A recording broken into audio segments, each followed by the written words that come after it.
The boy was 5 years old when he started screaming about the ovens. Not the kitchen oven, not a stove, industrial ovens, crematorium ovens, ovens that should exist only in history books and the darkest corners of human memory. He would wake at exactly 3:17 every morning, his small body drenched in sweat, his eyes wide with terror that no child should ever know. And he would scream in German, perfect, fluent German. A language his parents had never spoken in their home, a language he had never been taught. The words he screamed were always the same, always precise, always horrifying. Sie kommen für uns alle. Die Öfen warten. They are coming for us all. The ovens are waiting. His mother would rush into his room, her heart pounding, and find him sitting upright in bed, staring at something she could not see. Something in the corner, something that made the temperature drop and the shadows stretch longer than they should. The boy's name was Lucas, and Lucas remembered dying in Auschwitz. Before we continue this impossible story, subscribe to our channel and tell us what city you're watching from, because what you're about to hear will challenge everything you believe about life, death, and the debts that transcend both. It started 6 months before the screaming. Lucas had always been a quiet child, but that autumn something changed. His parents, Sarah and Michael Chen, lived in a comfortable suburb of Portland, Oregon. Their home was modern, bright, filled with toys and laughter. There was nothing in their world that should have planted seeds of darkness in their son's mind. But darkness came anyway.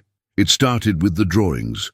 Sarah found the first one on a Tuesday morning, left on the kitchen table. Lucas had drawn it with black crayon, pressing so hard the paper had torn in places. It was a gate, an iron gate with words across the top. The letters were shaky, but unmistakable. Arbeit macht frei. Work sets you free. Sarah's blood ran cold. She was a history teacher. She knew those words. She knew that gate. But her 5-year-old son had never been exposed to World War II history. They had been careful about that. No violent movies, no documentaries, no discussions about the Holocaust. Not yet. He was too young.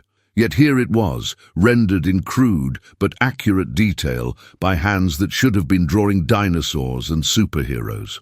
Michael tried to rationalize it. Maybe Lucas had seen something on television.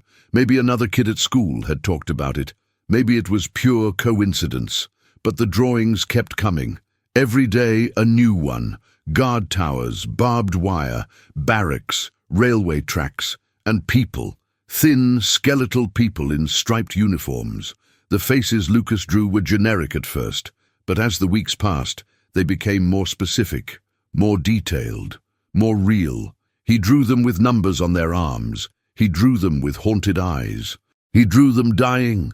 One drawing in particular made Sarah drop her coffee cup. It showed a man standing over a group of prisoners. The man wore an SS uniform, meticulously detailed down to the death's head insignia on his cap. His face was cruel, angular, with a thin scar running from his left eye to his jaw.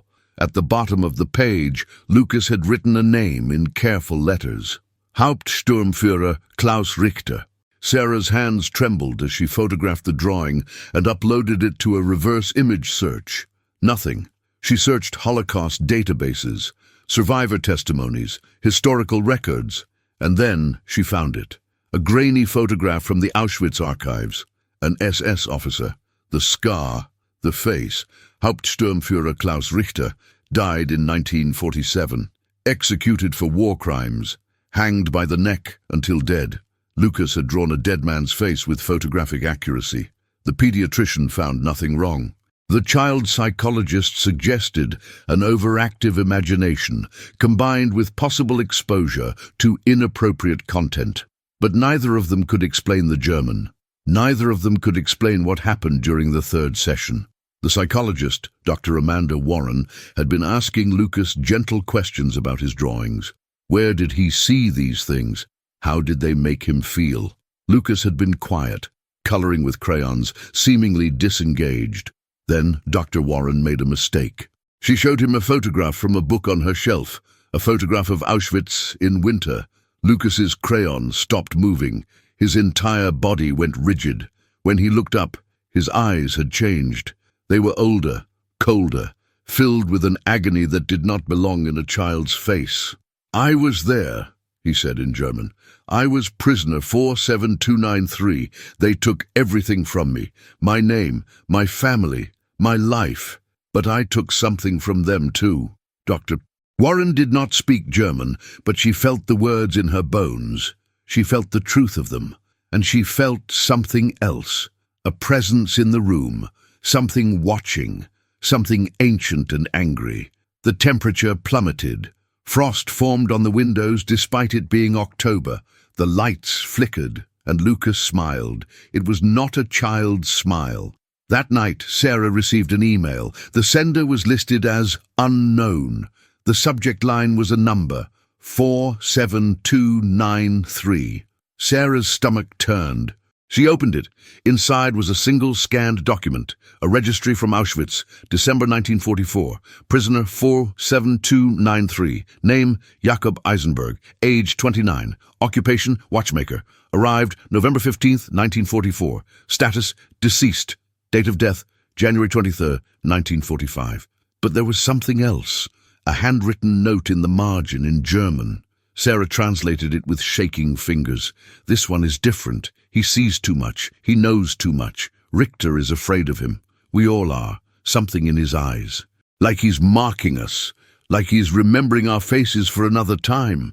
The note was unsigned. Sarah compared the handwriting to historical documents. It matched. The registry was real, authenticated, verified. But how had it appeared in her email? Who had sent it? And why? She looked at the date stamp. The email had been sent at 3:17 in the morning, the exact time Lucas woke up screaming every night. Michael wanted to stop, wanted to delete everything, wanted to pretend this was not happening.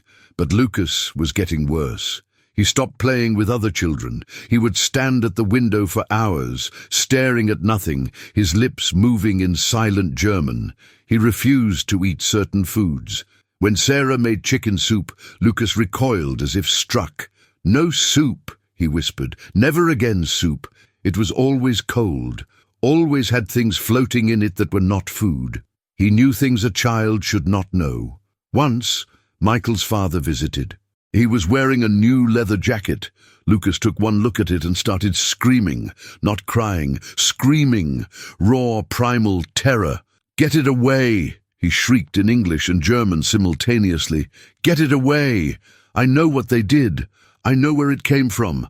I saw them take the suitcases. I saw them sort the clothes. I saw them." Michael's father, confused and hurt, left quickly. Later, Sarah found Lucas in his room, rocking back and forth. "They took everything," he whispered. "Even the dead. Even their hair. Even their gold teeth. Nothing was wasted. We were not people. We were resources. And I remembered every face that did it, every single face."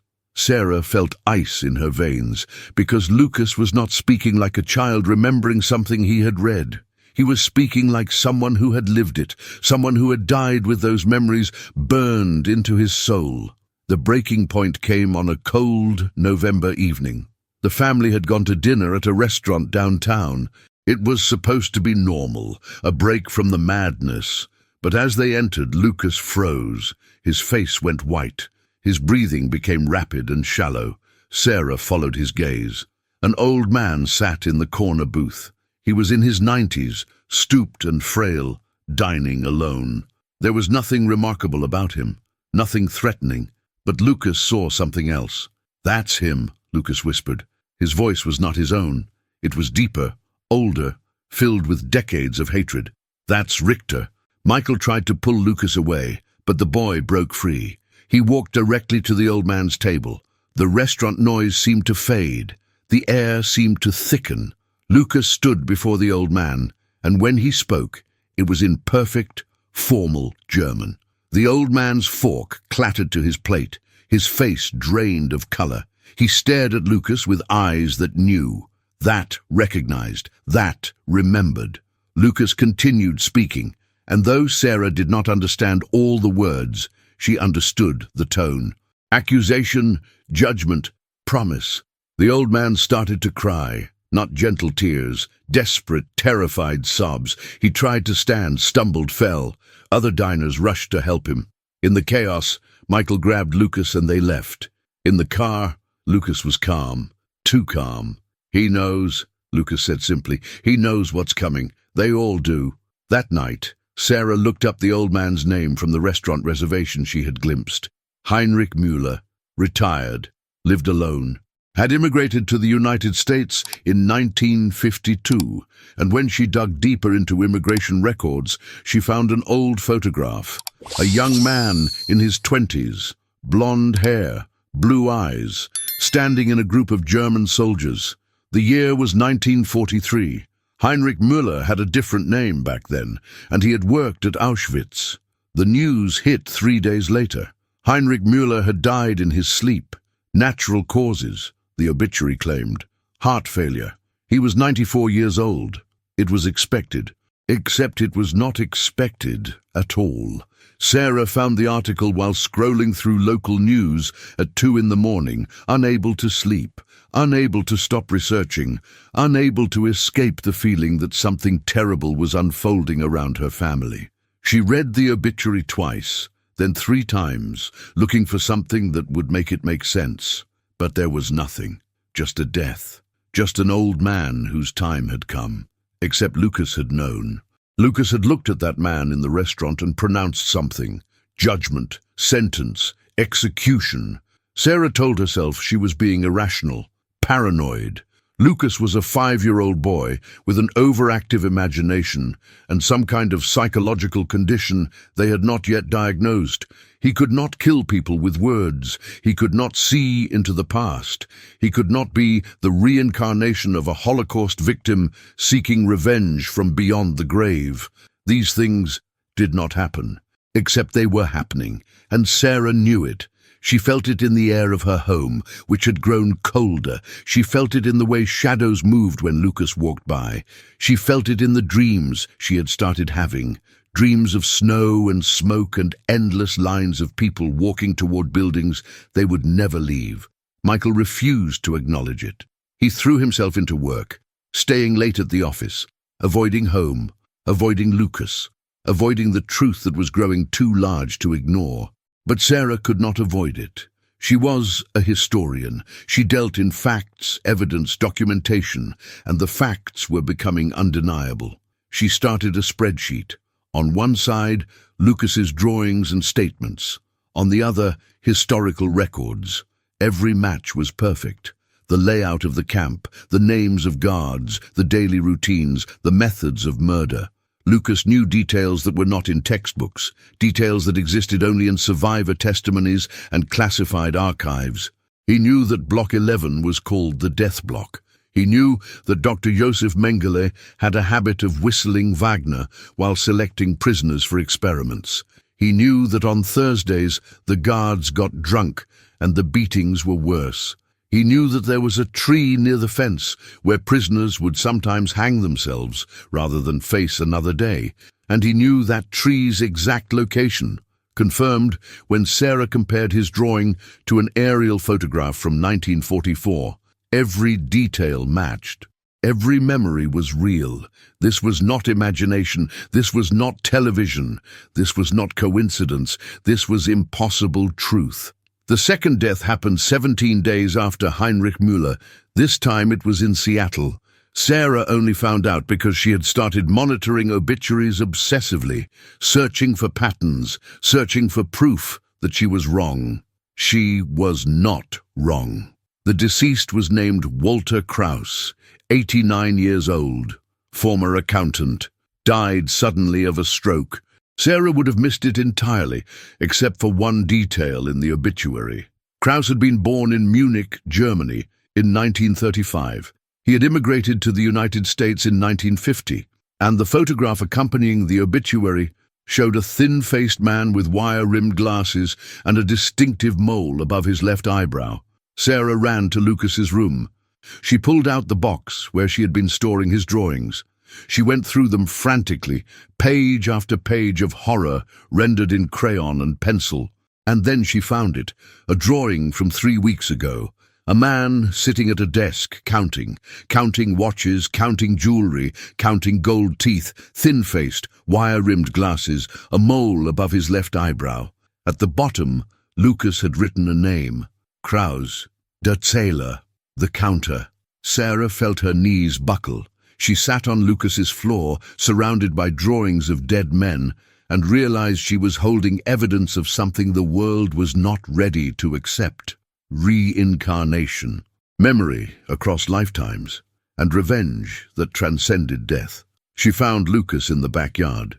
He was digging in the garden with a small shovel, humming something in a minor key. Sarah approached slowly, as if approaching a wild animal. "Lucas," she said softly, "can we talk?" He looked up at her with eyes that were sometimes 5 years old and sometimes ancient. "I know what you want to ask, Mama," he said. His voice was steady, too steady. "You want to know if I made them die, the old men." "The bad men." Sarah's throat closed. She nodded. Lucas returned to his digging. "I didn't make them die. I reminded them. That's all. I reminded them who they were, what they did. And their bodies remembered too. Remembered the guilt, the shame, the debt. Bodies keep score, Mama. Even when people forget, even when they change their names and move across the ocean and pretend they were never there. Bodies remember. Hearts remember. And when someone shows them the truth, when someone holds up the mirror, their bodies give up, because they know. Deep down, they always knew. Justice was coming." Sarah felt tears streaming down her face. "But how, baby? How can you remember? How can you know?" Lucas stopped digging. He pulled something from the dirt, a small rusted piece of metal, a button. He held it up to the light, and Sarah saw the faint outline of an eagle, a German eagle. "I buried this," Lucas whispered. "In my other life, in the camp. I took it from Richter's coat when he wasn't looking. I buried it as a promise, a reminder that I would not forget, that I would come back, that I would find them all." He could not have buried it. They lived in Portland. They had owned this house for 3 years. The button was corroded with age, decades of age. Sarah took it with trembling hands and later would have it tested. The metal composition would match German military buttons from 1940 to 1945. The corrosion pattern would be consistent with 60 years in soil. It was real, impossible but real. The phenomenon escalated. Lucas started speaking in his sleep, long monologues in German that Sarah recorded and later had translated by a professor at the university. The translations were testimonies, detailed accounts of daily life in Auschwitz, the names of prisoners, the names of guards, the methods of survival, the moments of death. But woven through the testimonies was something else. A plan, a list. Lucas would recite names in his sleep, German names, addresses, cities. Sarah cross-referenced them. Every name belonged to someone who had worked at Auschwitz, and every person on the list was still alive. Elderly, scattered across the United States and Canada and South America, living under different names, hiding in plain sight. But Lucas knew where they were. He knew their faces. He knew their sins. And one by one, they were dying. The third death was in Florida. Franz Dietrich, 92, heart attack. The fourth was in Argentina. Otto Schumacher, 88, fell downstairs. The fifth was in Toronto. Helmut Becker, 93, aneurysm, all within 6 weeks, all former Auschwitz personnel, all identified in Lucas's drawings before their deaths. Sarah compiled the evidence. She showed Michael, who had finally stopped running from it. They sat together in silence, looking at the drawings, the obituaries, the impossible correlations. "We have to tell someone," Michael said finally. "A priest, a researcher, someone who studies this kind of thing." But who would believe them? Who would accept that a 5-year-old boy in Oregon was systematically identifying and somehow killing Nazi war criminals through the power of reincarnated memory? Sarah found an expert, Dr. James Reeves, a psychiatrist who had spent 30 years studying cases of children with past life memories. He had published papers. He had documented cases in India, in Thailand, in Lebanon. Children who remembered being other people. children who could identify their previous families, children who carried birthmarks that matched fatal wounds from their previous deaths. Dr. Reeves agreed to meet with Lucas. The session took place on a grey December afternoon in Dr. Reeves's office in San Francisco. Sarah and Michael watched through one-way glass as the doctor spoke gently with their son. For 20 minutes, it was a normal session. Lucas was polite, quiet, answering simple questions about school and friends. Then Dr. Reeves showed him a photograph. It was a test, a photograph of a building that could have been anything, a warehouse, a factory, a barn. Lucas looked at it for 3 seconds. Then he vomited. When he stopped shaking, he looked at Dr. Reeves with eyes full of ancient pain. "That's crematorium too," he said in English. "I know because I carried bodies there. 87 times I carried bodies. I counted. I had to count to stay sane. 87 times between November and January, and then I didn't have to carry any more because I became one of the bodies." Dr. Reeves went pale. He had not labeled the photograph. It was from an archive Lucas could never have accessed. "Tell me your name," Dr. Reeves said quietly. "Your name from before." "Jakob," Lucas said. "Jakob Eisenberg. I was a watchmaker from Krakow. I was 29 years old. I had a wife named Rachel and a daughter named Miriam. They died in the gas chamber on the day we arrived. I saw them go in. I was selected for work. I survived 3 more months, and then Richter shot me in the head because I looked at him wrong. Because I looked at him like I was memorizing his face, like I would remember, and I did remember. I carried that memory through death, through darkness, through whatever comes between lives, and I came back. I came back for them, all of them." The room was silent except for the hum of the recording equipment. Dr. Reeves leaned forward. "Jacob," he said, using the name deliberately. "What happens to the men you remember? The guards, the officers?" Lucas smiled. It was not a child's smile. "I show them who they are. I reflect their own souls back at them, and they can't survive it. Guilt is heavy, Doctor, heavier than bodies, heavier than years. They've carried it for decades, buried deep, denied, forgotten. But when I look at them, when I speak to them, all that weight comes rushing back at once, and it kills them. Not murder, not magic, just truth. Truth is deadly when you've spent a lifetime running from it." Dr. Reeves sat back. Sarah saw his hands shaking. "How many are left on your list?" he asked. Lucas tilted his head, calculating. 47, he said.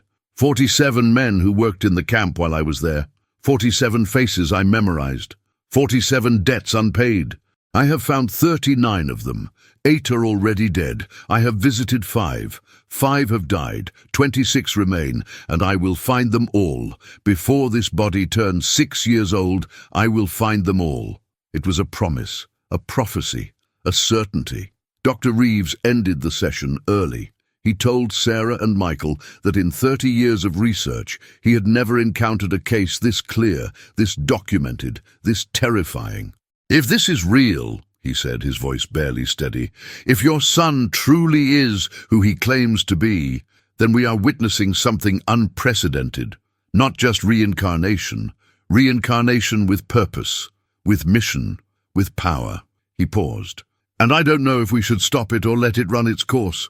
The hotel room in Buenos Aires was small and smelled of cigarettes and desperation.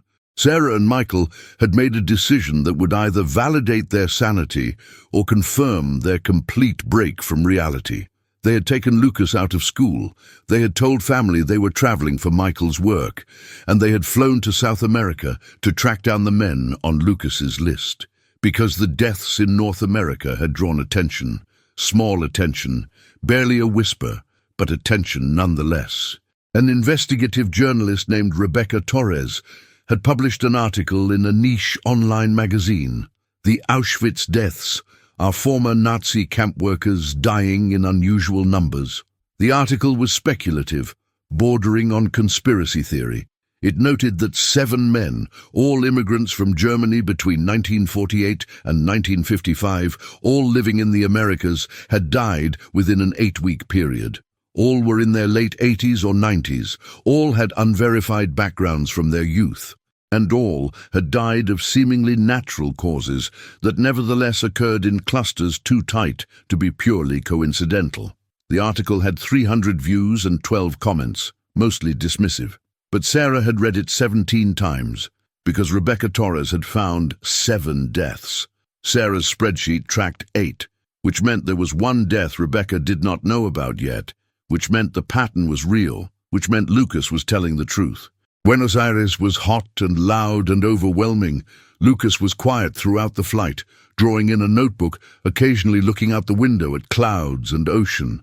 He seemed different here, more focused, more adult, as if proximity to his target was calling forth the Jakob part of him more strongly. They took a taxi to a residential neighborhood where modest houses lined quiet streets. Lucas directed them without hesitation, pointing at turns, telling the confused driver where to go in Spanish that none of them had known he could speak. They stopped in front of a pale yellow house with a small garden and wrought iron fence. "He's here," Lucas said. "We wait." They waited for 3 hours, parked down the street, sweltering in the Argentine heat. Michael wanted to leave. This was insane. They were stalking an old man based on the delusions of their 5-year-old son. But Sarah held firm. She needed to see. She needed to know. And then the front door opened. An old man emerged, moving slowly with a cane, wearing a white linen shirt and khaki pants. He walked to the mailbox, retrieved letters, turned back toward the house. Lucas opened the car door before Sarah could stop him. He walked up the sidewalk with steady, purposeful steps. The old man saw him and smiled reflexively, the way old people smile at children. Then the smile froze. Then it shattered. Lucas stood 3 feet from the man and spoke in German. Sarah and Michael ran to catch up, but they were too late. The old man had dropped his cane. His face had gone grey. He was shaking his head, backing away, his mouth forming words in German. "No, no, you're dead. I saw you die. Richter shot you. January, by the fence. You're dead." Lucas's voice was calm. "I was dead, but death is not the end, is it, Gerhard? You knew that. You believed in the resurrection. You wore a cross under your uniform. I remember. I remember you praying sometimes when you thought no one was watching, praying for forgiveness while you worked in the sorting rooms, while you catalogued the belongings of the murdered, while you sent children's toys and wedding rings and eyeglasses to be redistributed to the Reich. You prayed, but you kept working.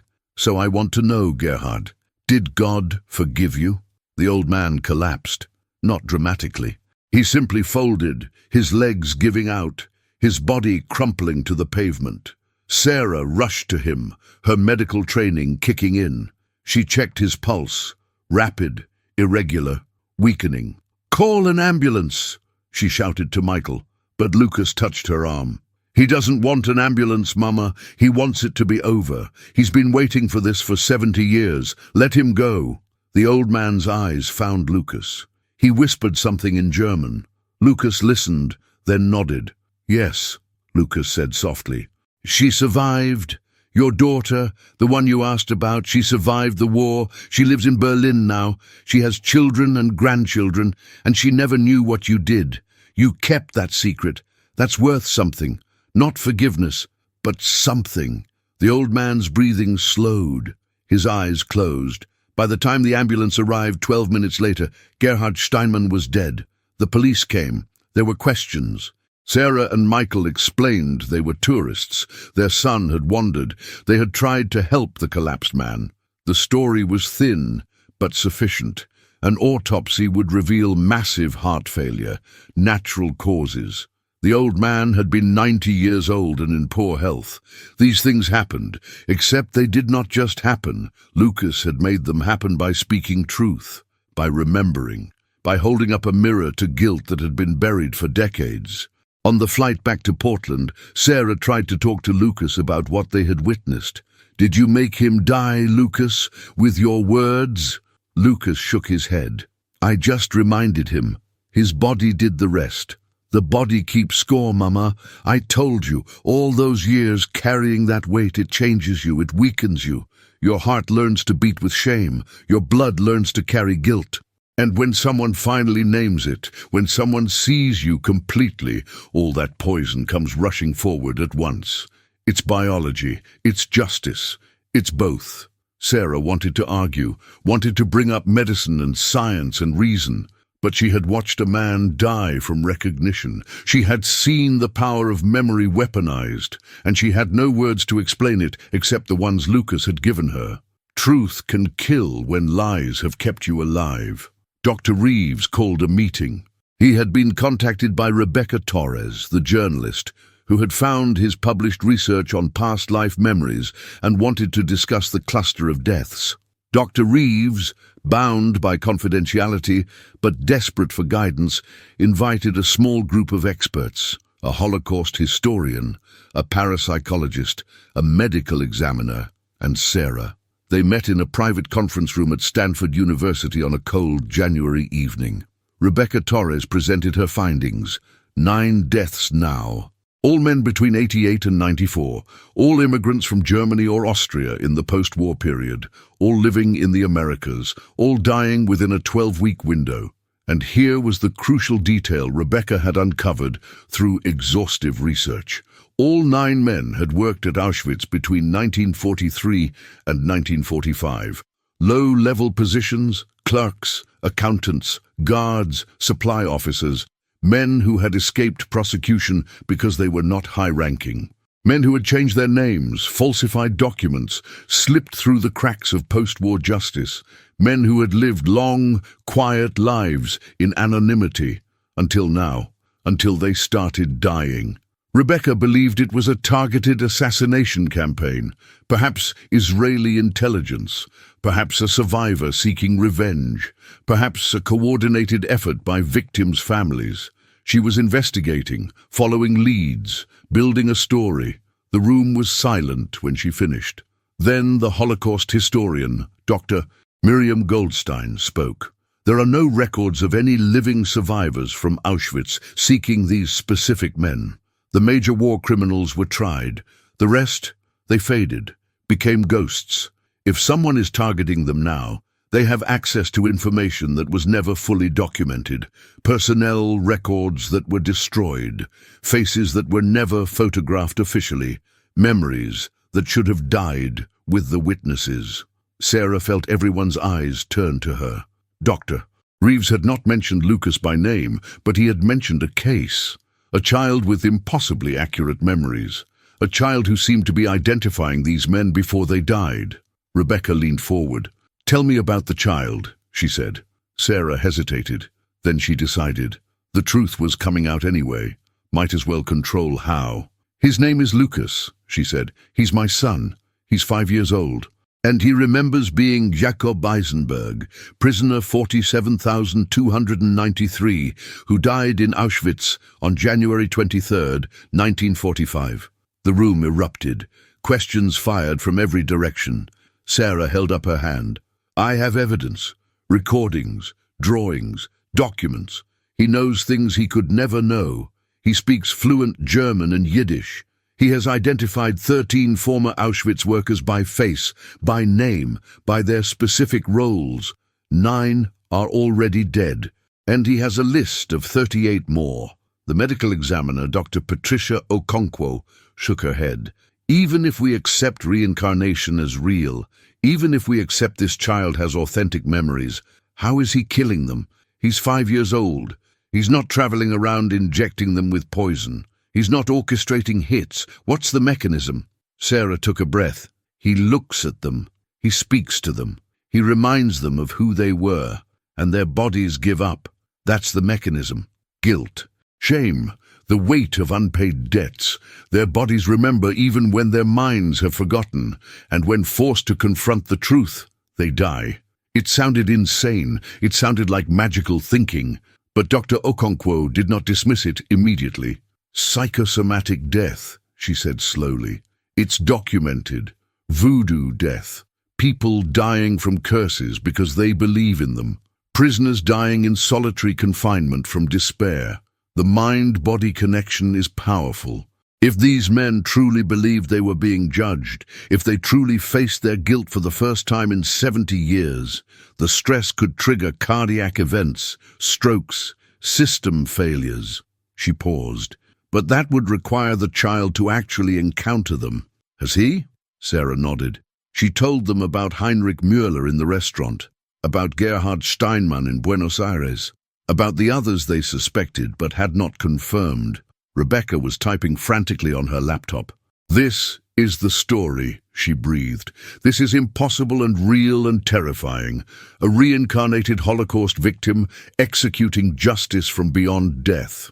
Dr. Goldstein looked troubled. "But is it justice? These men escaped prosecution.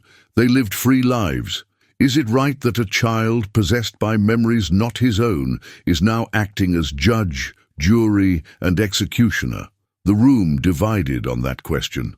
Some believed in divine justice, in karmic balance, in debts that must be paid regardless of time. Others believed in law, in due process, in the rule of human institutions. The parapsychologist Dr. Anthony Marsh had been silent until now.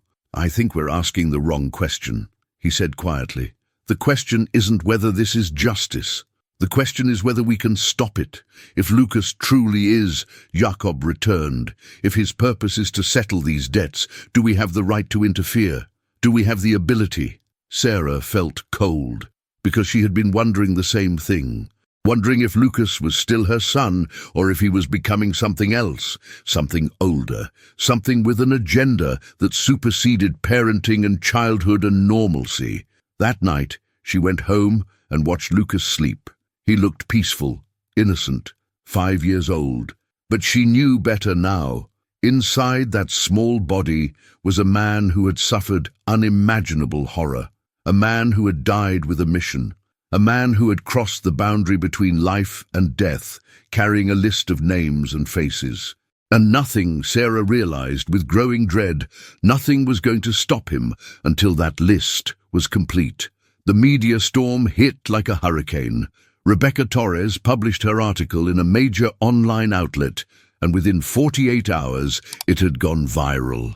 "Reincarnated Holocaust victim, 5-year-old boy claims he's killing Nazi war criminals from beyond the grave."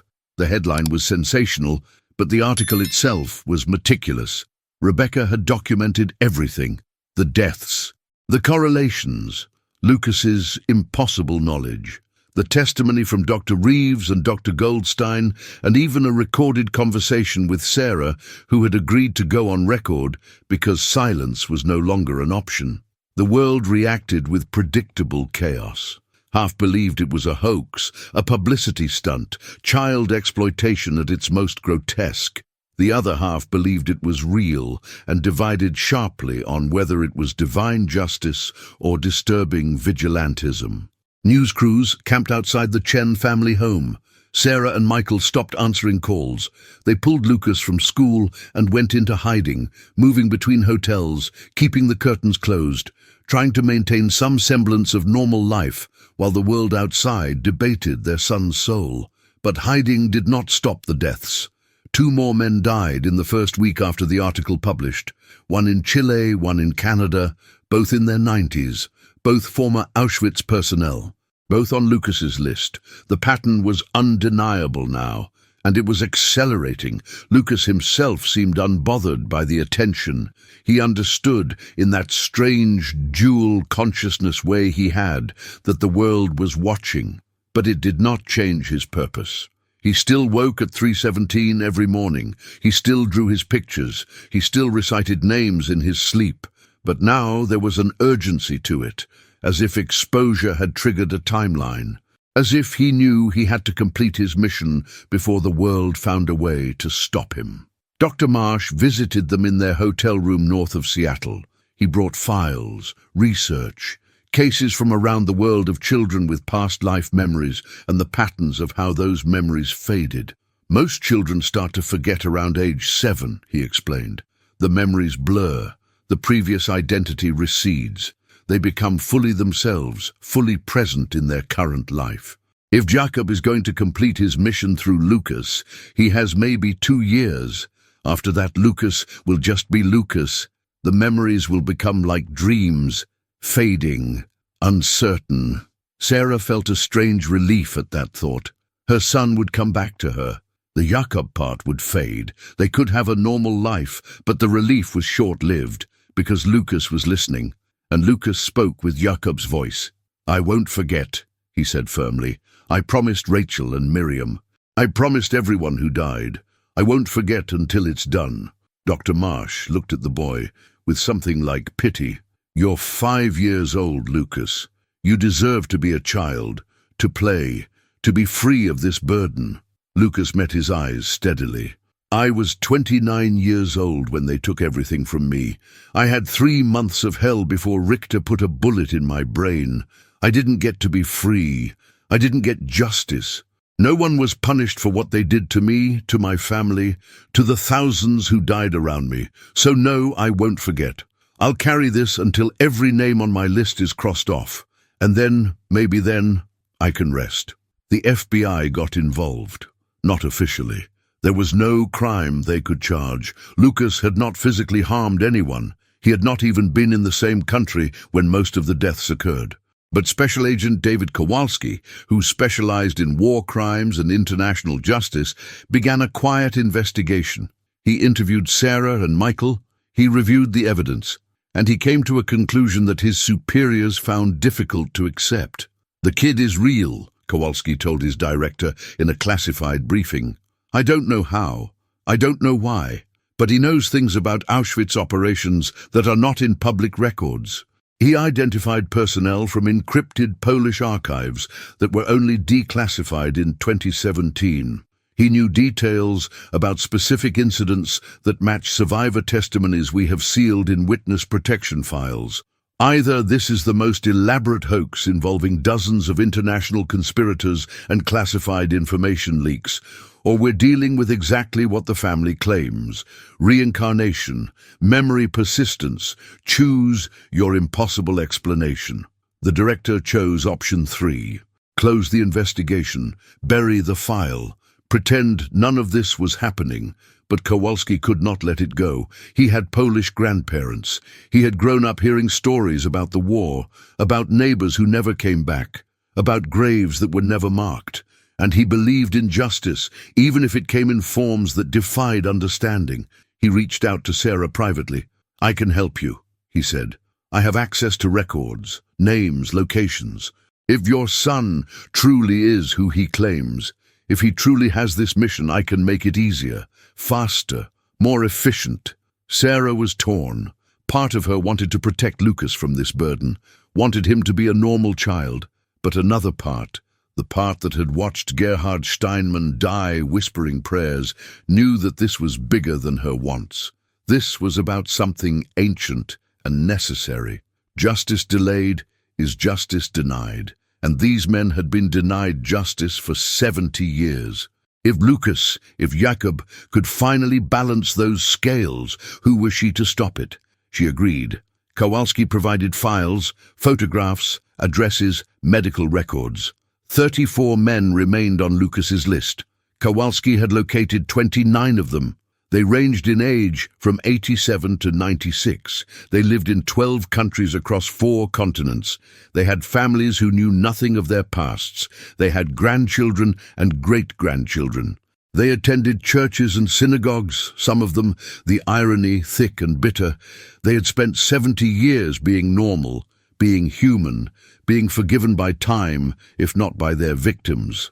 Lucas studied the files with an intensity that was disturbing in a 5-year-old. He cross-referenced faces with his memories. He confirmed identities, and he began planning, not with childish impulsivity, but with methodical precision. "I don't need to see them all in person," he explained to his parents. "I just need them to see me, to know that they've been remembered. We can use video calls, recordings, letters with photographs. The medium doesn't matter. What matters is that they understand, that they know justice found them." The campaign began systematically. Sarah, with Kowalski's covert assistance, tracked down email addresses and phone numbers. She would contact the families, pretending to be a historian, researching Auschwitz personnel, asking for interviews with their elderly relatives. Most agreed. The old men were willing to talk, perhaps wanting to confess, perhaps wanting to rewrite history, perhaps simply lonely and grateful for attention. The video calls were scheduled, and Lucas appeared. The first call was to a man named Ernst Fischer in Melbourne, Australia, 91 years old, former supply clerk at Auschwitz. He appeared on screen, gaunt and trembling, sitting in a sunny room with his daughter nearby. Lucas appeared in the video frame, and Ernst Fischer's face changed. Color drained, breathing quickened. Recognition flared in his ancient eyes. Lucas spoke in German. "Hello, Ernst. You knew me as 47293. You processed my belongings when I arrived. I had a watch, a silver watch my father gave me. You put it in bin 17. I watched you do it. I memorized your face because I knew even then that we would meet again." Ernst Fischer's daughter asked if her father was all right. He was not all right. He was clutching his chest, gasping, trying to speak but unable to form words. The daughter shouted for help. The screen went dark. Ernst Fischer died 18 minutes later. Cardiac arrest. He was 91. It was expected, except it was not. 3 days later, another call, this time to Wilhelm Adler in Cape Town, South Africa. Same pattern, same recognition, same collapse. Wilhelm lasted until the ambulance arrived, but died en route to the hospital. Stroke. He was 89. Natural causes. The pattern repeated, video call after video call. Some men died immediately, some died within hours. One lasted 3 days before succumbing to heart failure. The medical explanations were consistent. These were very old men. Stress could trigger fatal events, but the timing was impossible to ignore. Lucas was killing them, not with weapons, not with poison, with truth, with recognition, with the unbearable weight of remembered guilt. By March, 23 more names had been crossed off Lucas's list. The world had noticed. The story had evolved from viral curiosity to genuine phenomenon. Universities were studying it. Religious leaders were debating it. Philosophers were writing essays about justice, karma, and the persistence of moral debt across lifetimes. And the remaining men on the list had gone into hiding. The last 6 were unreachable. They had been warned by families, by lawyers, by the strange global network of people who still, even now, protected old Nazis from consequence. They had disconnected phones, deleted email accounts, moved to secure facilities. They knew Lucas was coming in whatever form that coming took, and they were terrified. Kowalski hit a dead end trying to locate them. "They've vanished," he told Sarah. "Or they've been hidden. Either way, your son's mission might end incomplete." But Lucas was not worried. "They can't hide from memory," he said. "I don't need to find them. Time will find them. Guilt will find them. And when they die, whenever they die, they'll die knowing I was waiting, that I remembered, that they never escaped. That's enough." Sarah wanted to believe that. Wanted to believe this nightmare would end, that Lucas could finally be released from this burden. But she saw the toll it was taking. Lucas was aging in ways that had nothing to do with years. His eyes were older, his movements were tired, he barely played anymore. He was 5 years old, and he was exhausted from carrying the weight of a man's death and a man's mission. In April, something shifted. Lucas came to Sarah one morning and said simply, "It's almost over." 2 of the remaining men died that week. Natural causes, in secure locations, with no contact from Lucas. But they died nonetheless, as if the proximity of resolution was enough, as if the universe itself was concluding the story. 4 remained, and then 3, and then 2. By May, only 1 name remained on the list. Hauptsturmführer Klaus Richter's son. Not Richter himself, he had been executed in 1947, but his son, Karl, who had been 15 years old when the war ended, who had grown up in his father's shadow. who had, according to records Kowalski uncovered, helped his father escape justice temporarily by destroying documents and providing false alibis. Karl Richter was 93 years old. He lived in a private facility in Switzerland. He had severe dementia. He did not remember his own name most days, let alone the crimes of his father or his own small complicity. Lucas wanted to visit him anyway. Sarah refused. "He's a sick old man, baby. He doesn't even know who he is. What justice is there in confronting someone who can't understand?" Lucas looked at her with Jakob's eyes. "The body remembers, even when the mind forgets. I need to close the circle. I need to look at the last living connection to Richter and say it's over. Please, Mama, please let me finish this." They flew to Zurich in June. Sarah, Michael, and Lucas. The air was clean and cold, and the mountains were visible in the distance, indifferent and eternal. They took a train to a small town near the Austrian border, and then a taxi to a private care facility surrounded by trees and silence. Karl Richter lived in a secure wing reserved for patients with advanced dementia. The staff were kind and professional and completely unaware of who their patient's father had been. Sarah had arranged the visit as family, claiming Karl was a distant relative they wanted to see before he passed. The staff were accommodating. Visitors were encouraged. Most of these patients had no one left. Sarah and Michael waited in a common area, while Lucas was led to Karl's room by a nurse. The nurse thought it was sweet, a young boy visiting an old man. "Children were good for dementia patients," she said. They brought light. Lucas walked into the room and saw a frail figure in a wheelchair by the window. Karl Richter was skeletal, his skin translucent, his eyes clouded with the fog of a mind that had retreated from the world. He looked up when Lucas entered, but there was no recognition, no awareness. He smiled vaguely the way people do when they have forgotten how to process social cues, but still retain the muscle memory of politeness.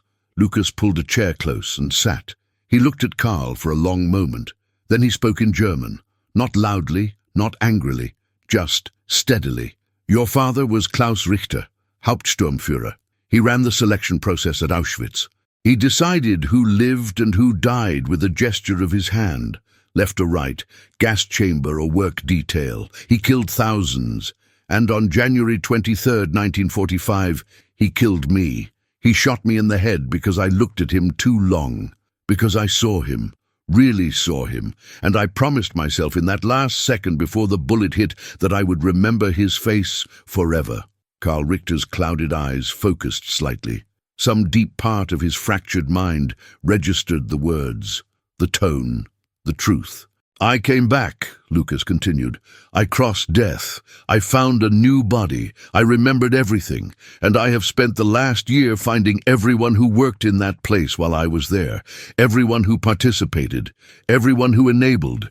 Everyone who knew and did nothing. 47 names, your father's colleagues, your father's subordinates, and you." Karl's mouth moved. No words came out, but his body understood what his mind could not. Trembling started in his hands. Tears formed in his eyes. Some primal part of him, some fragment of guilt buried so deep that even dementia could not erase it, surfaced. "They're all gone now," Lucas said softly. "All the names on my list. Dead of old age, yes, but dead knowing they were seen, remembered, judged. And you're the last one, the last living connection to Richter. You were just a boy during the war, I know, but you helped him escape. You burned documents. You lied to investigators. You protected him for 2 years until they finally caught and hanged him. So you're complicit, not in the killings directly, but in the aftermath, in the denial of justice. And I need you to know that I see that history sees that your father's victims see that." Karl Richter began to sob, deep, wrenching sobs from a place older than his dementia, from a place where guilt lives, dormant but never dead. Lucas reached out and took the old man's shaking hand. "I forgive you," he said. And the words hung in the air like a benediction. I don't forgive your father. I will never forgive him. But you were a child caught in a monster's shadow. So I forgive you, and I release you. It's done. Karl Richter died 40 minutes later. Peacefully, the staff said, surrounded by quiet, no pain, just a gentle cessation, as if he had been waiting for permission to go. Sarah held Lucas as they left the facility. He was crying, real tears, 5-year-old tears. It's over, Mama, he whispered. It's finally over. On the flight home, Lucas slept deeply for the first time in months.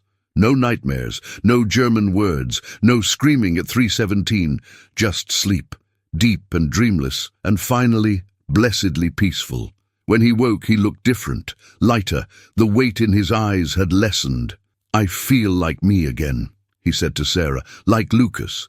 Jakob is still there, but he's quieter now, like he's satisfied, like he can rest. Dr. Marsh's prediction began to prove true. Over the following weeks, Lucas's memories of Auschwitz started to fade, not disappear, but recede, become less immediate, less consuming.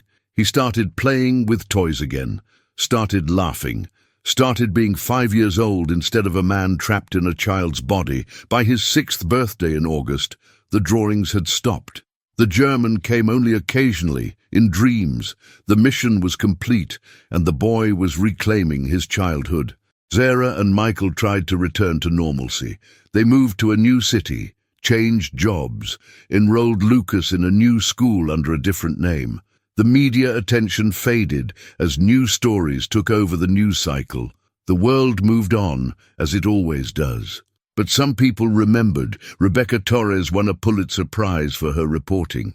Her final article, titled "The Boy Who Remembered Justice, Reincarnation, and the Long Shadow of Auschwitz," became required reading in university courses on journalism ethics, Holocaust studies, and parapsychology. Dr. Reeves published a book, Life After Life, The Lucas Chen Case and the Evidence for Survival of Consciousness. It sold modestly but became a foundational text in reincarnation research.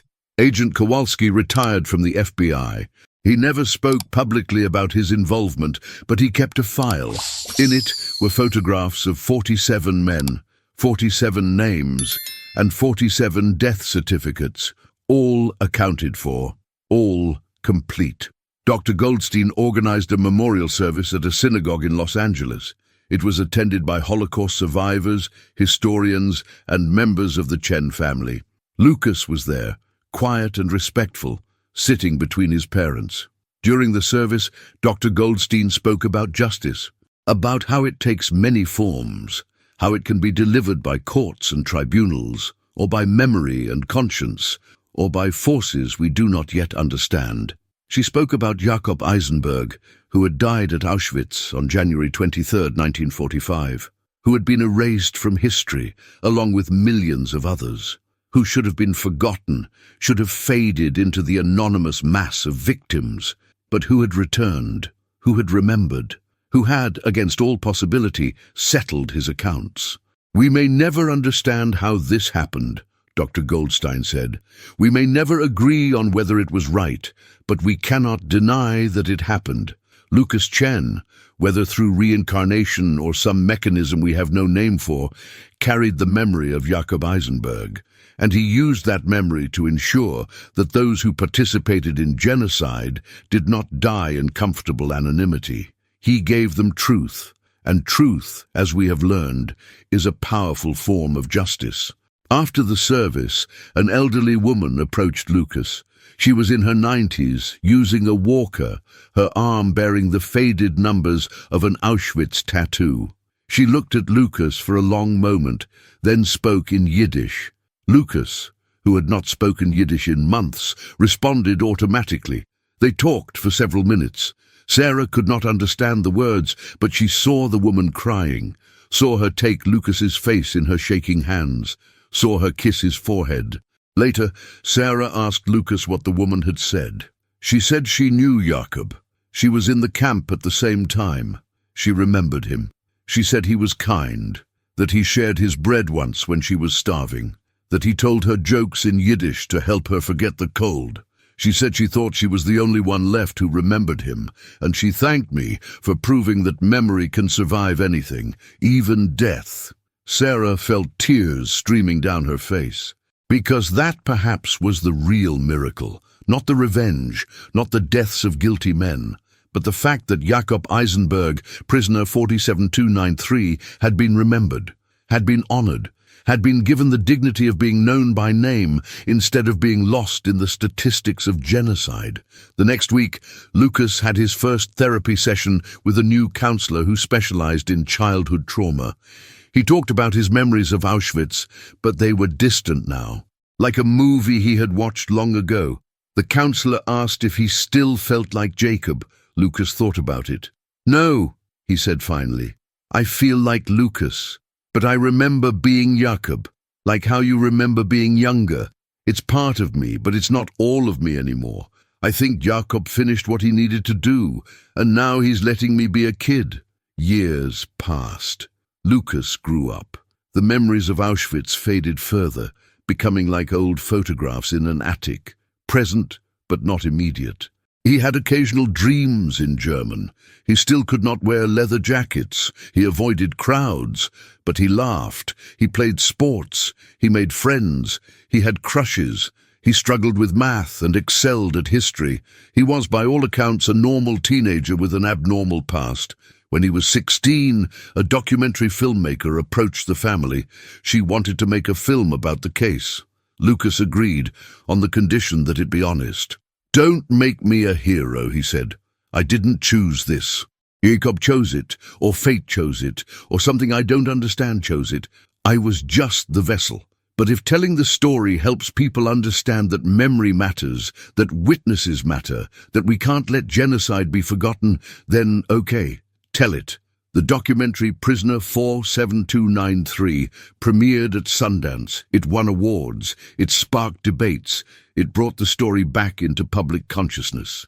And it ensured that the names of 47 men who thought they had escaped history would instead be forever linked to their crimes. Lucas received letters from around the world. Some praised him. Some condemned him. Some asked for help finding their own ghosts. He answered none of them, because he had learned something important. Justice, real justice, is not about revenge or punishment or even closure.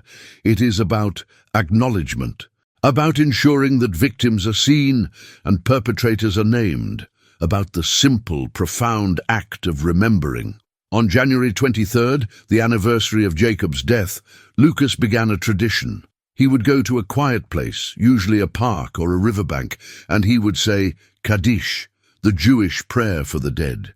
He would say it in Hebrew, which he had learned for this purpose, and he would recite names, not the names of the 47 who had died, but the names of the murdered, the ones whose ashes had been scattered at Auschwitz, the ones who had no graves, no memorials, no one left to remember them.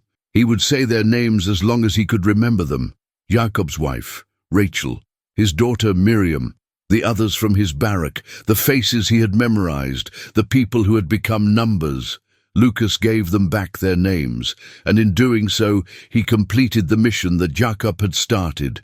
Not revenge, memory, the most powerful weapon against forgetting, against denial, against the comfortable lie that evil can be buried with time. On Lucas's 21st birthday, he received a letter. It had no return address. Inside was a single page, handwritten in elegant German script. Sarah helped him translate it. It was from the daughter of Ernst Fischer, the first man to die from Lucas's video call. She wrote, "I spent years hating you for what you did to my father, for exposing him, for killing him with truth, but I have been researching. I have learned what he did, what he participated in, and I have come to understand that you gave him something he never gave his victims. You gave him the chance to be seen, to be known, to face what he had done. My father died in terror, yes, but maybe that terror was necessary. Maybe it was the only honest emotion he had felt in 70 years. Thank you for not letting him die in comfortable denial. Thank you for remembering. Signed, Greta Fischer." Lucas kept the letter. He kept all the evidence, the drawings, the recordings, the files, because someday he knew people would try to forget this story, would try to explain it away as mass hysteria or elaborate hoax or coincidence. And when that happened, he would have proof. Proof that memory can survive death. Proof that justice, however delayed, however strange, can still be served. Proof that the victims of history are not truly gone as long as someone remembers their names. Lucas went to college, studied history, specialized in Holocaust studies and oral testimony preservation. He dedicated his life to collecting and archiving survivor stories, to ensuring that the names and faces of the murdered would never be lost. He married, had children, told them when they were old enough about Jacob, about the mission, about the year when he was 5 years old and carried the weight of a man's memory and a man's mission. His children asked if he still heard Jacob's voice. "Sometimes," Lucas said, quiet in the background, like an old friend who checks in occasionally. "He's at peace now. His people are remembered. His murderers are named. The debt is settled. And I think wherever he is, he's finally with Rachel and Miriam again." On Lucas's 50th birthday, he visited Auschwitz for the first time. He walked through the gates, saw the barracks, saw the crematoria, saw the piles of belongings behind glass. He felt nothing supernatural, no visions, no overwhelming emotions, just a quiet recognition. This place had been hell, people had died here, and their deaths mattered, their lives mattered, their names mattered. He stood at the memorial wall where the names of the dead are inscribed. He found Jakob Eisenberg's name, touched it with his fingers, and he whispered in German, "We did it. We remembered them all. You can rest now." The sun was setting over the camp. Golden light touched the barbed wire, transforming it into something almost beautiful. A tour group passed by, somber and quiet, trying to comprehend the incomprehensible. Lucas watched them, these young people who had been born decades after the war, who lived in a world where this history was distant, academic, and he hoped they would remember, would tell others, would ensure that the chain of memory continued, because that was the real victory. Not the 47 men who had died in guilt and terror, but the fact that the murdered were still known, still mourned, still human. Lucas left Auschwitz as the gates were closing. He walked away with his family, his hand in his daughter's hand, and he thought about cycles, about how trauma can echo through generations, about how justice can take lifetimes, about how memory is the only immortality that truly matters. That night, in a hotel in Krakow, Lucas dreamed. It was a dream he had not had in years. He was in the camp again. Winter, snow, smoke from the chimneys. But this time, Jakob was not alone. Rachel was there, and Miriam, and the others, the ones who had died, and they were smiling. Not the hollow smiles of the damned, but real smiles, free smiles. "Thank you," Jakob said, "for carrying me, for finishing it, for remembering." Lucas woke with tears on his face and a feeling of completeness he had never quite felt before. The mission was truly over. The circle was closed. The names were remembered, and both Jakob and Lucas could finally, fully be at peace. The story of the 5-year-old boy who remembered Auschwitz became legend. It was told in books and films and whispered in synagogues. Some believed it completely, some dismissed it as fiction. But everyone agreed on one thing. Whether through reincarnation or collective memory, or the mysterious workings of justice, the victims of genocide had spoken. They had reached across death and demanded to be seen. And in a world that so often forgets, that chooses comfort over truth, they had ensured that their names would echo through time. Prisoner 47293, Jacob Eisenberg, watchmaker, husband, father, victim, survivor in a way no one expected, remembered, always remembered, and through the vessel of Lucas Chen, given voice one final time to say the words every victim deserves to say, "I was here, I mattered, I will not be forgotten." And neither will those who destroyed me. Truth endures, memory endures, justice, however strange its path, endures.